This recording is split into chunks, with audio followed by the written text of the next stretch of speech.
Greetings all, this is S2E for me here, back with another video on the series of looking through the Church of Jesus Christ of Latter-day Saints Gospel Library. For reference, I'm not going to be looking through all of these. Honestly, I don't think I need to look through transgender or women in the church or other stuff. Like a transgender, I don't really need to look through that. I don't want to.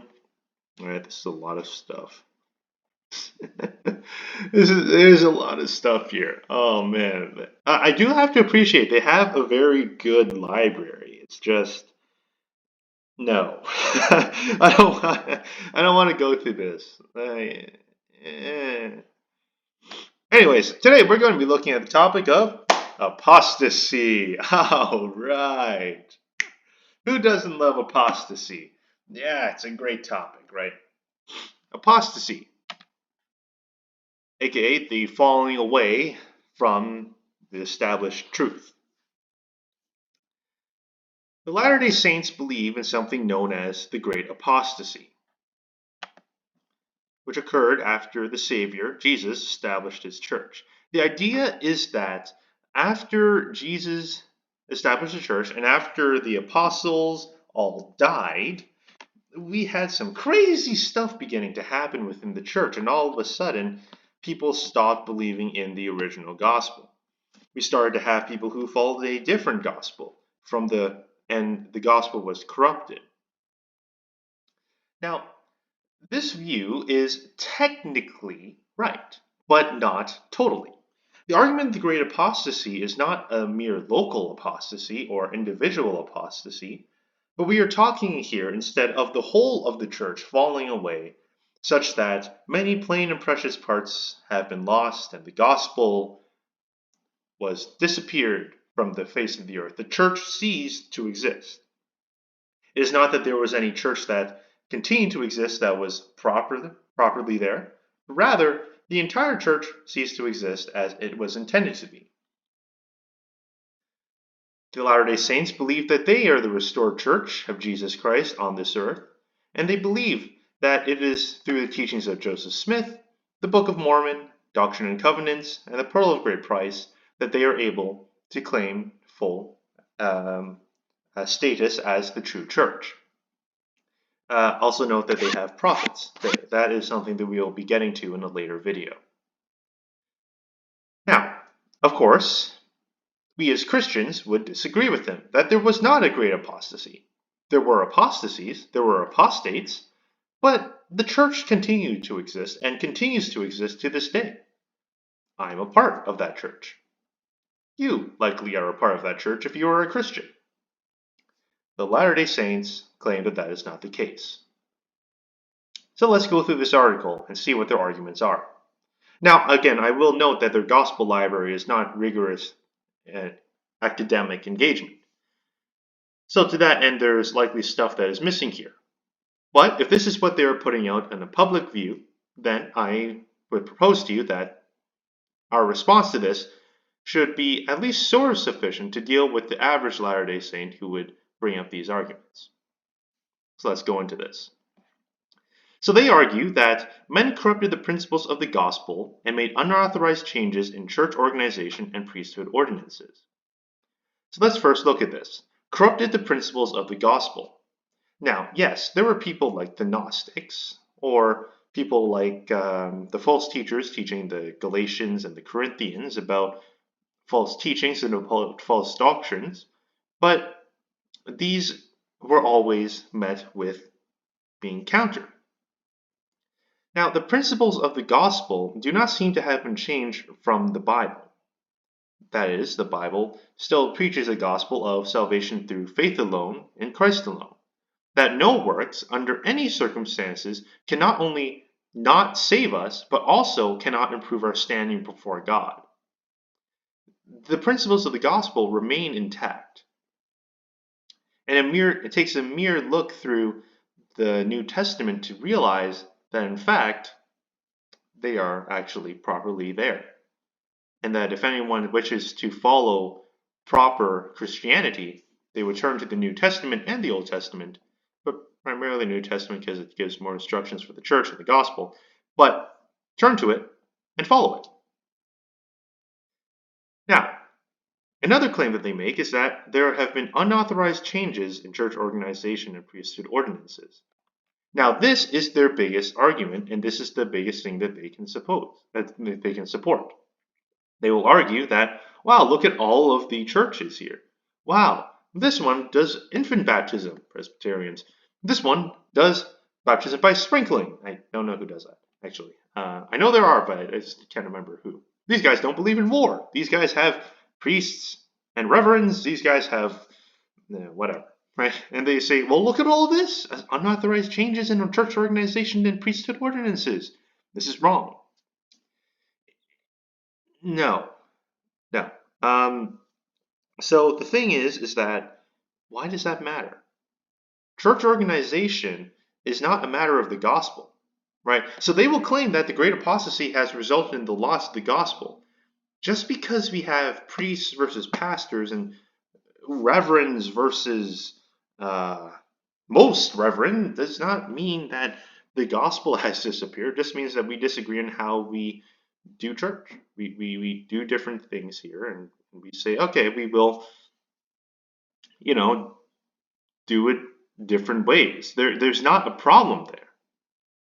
And as for ordinances, same thing. We still, for the most part, practice the Lord's Supper, communion, or the Eucharist, and we practice baptism.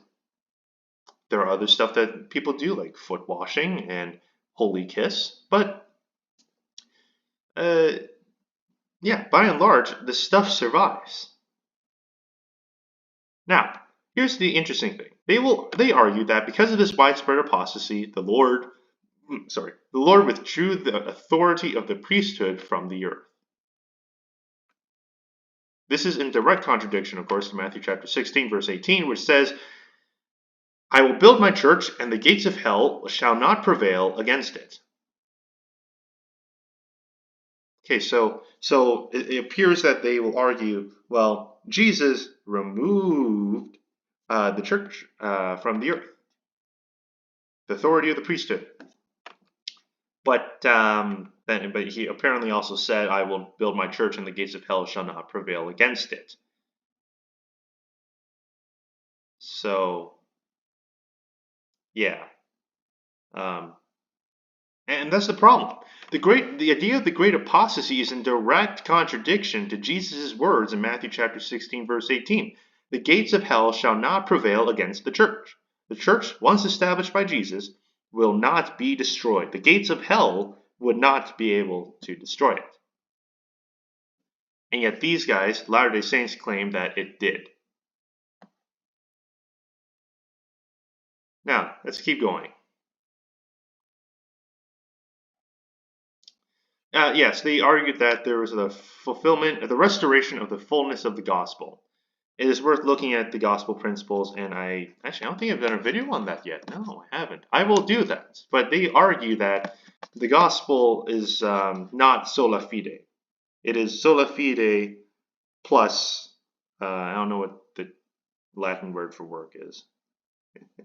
I don't. But they believe it's faith plus works. They will deny that, but we will demonstrate that in a later video why that's wrong.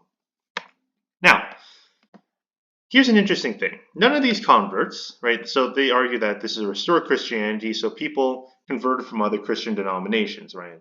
So they argue that these converts thought they were not leaving Christianity, but they were simply part of the restored church. This is just bad faith argument, like, dude. Okay, the reason why they thought that this was a restored church is because you guys presented yourselves that way, right? They presented themselves as the restored gospel. When I met with LDS missionaries, that's what they said. This is the restored gospel. We're Christians, but we have the restored full gospel. We have everything properly. No, they don't. But they still claim that these converts were grateful to learn about the restored church. No. They were grateful only because you guys tricked them into believing that this is the true church. So yeah. Next. Yeah, we'll go over living prophets in another video. It occurs to me I probably should have gone through that first, but yeah. Now, parts of the Holy Scriptures were corrupted or lost. This is simply false. When we look at the manuscript records, we can see that nothing major was dropped out. There are occasionally little things that might be a little different. For example, the ending of Mark, or the story of the adulterous woman. But to say that this indicates that the Holy Scriptures were so corrupted and lost that the gospel was changed is a bit of an extrapolation that is absolutely not accurate. If people were making changes to the gospel, people would have certainly spoken up and said something. We've consistently seen the church go against the corruption of the gospel and moving against that. And so we can definitely say that the Holy Scriptures were not corrupted or lost. A cursory study of how the Bible and the biblical canon came to be can easily put to sleep this idea that the Holy Scriptures were corrupted or lost.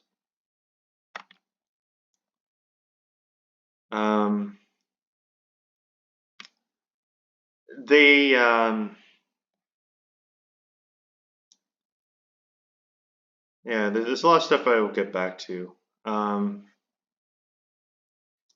Now, they will argue here that there will be not another general apostasy from the truth, and that we can do that by, and this is very important, and this is what I want to conclude with. We can guard against personal apostasy by keeping covenants, obeying the commandments, following church leaders, partaking of the sacrament, and constantly strengthening our testimonies through daily scripture study, prayer, and service. This is, of course, a problem, and this is why reaching the Latter-day Saints is quite difficult. Because they believe that they must not apostatize on a personal basis. And the way they do that is by obeying the writings of Joseph Smith and the prophets, by following the church leaders and all of that stuff. If they can do that, then they're okay. There's a fear of apostasy. Of course there is. And the answer is just come more into the organization. Come join us more. It's better. This is why it's quite difficult to talk with Latter-day Saints, because they will continue to jump further into their organization to avoid realizing that they are wrong. And and we ought to really be careful about that when we speak with them. The great apostasy is ultimately a great myth. There was no great apostasy.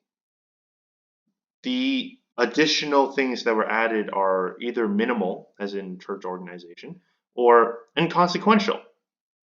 The gospel has stayed the same for 2,000 years and will continue to stay the same, with or without the Church of Jesus Christ of Latter-day Saints. Jesus said, that my church, I establish it. The gates of hell will not overcome it. It will not be destroyed. The church shall remain. For the Latter-day Saints to continue to support the great apostasy theory, the great apostasy myth, is to suggest that Jesus was wrong and that he was unable to secure his church and to protect it from apostasy. Suggests that Jesus was wrong as God, that he, being God, made an incorrect statement. That's the simple fact of the matter. So yeah, I realized that there's a lot of holes in here because I didn't go over stuff like priesthood and stuff, but we'll get to that at another time. So yeah, thank you for watching. If you have any questions, any comments, please let me know. Please be respectful and so on, yada, yada, yada. Anyways, bye!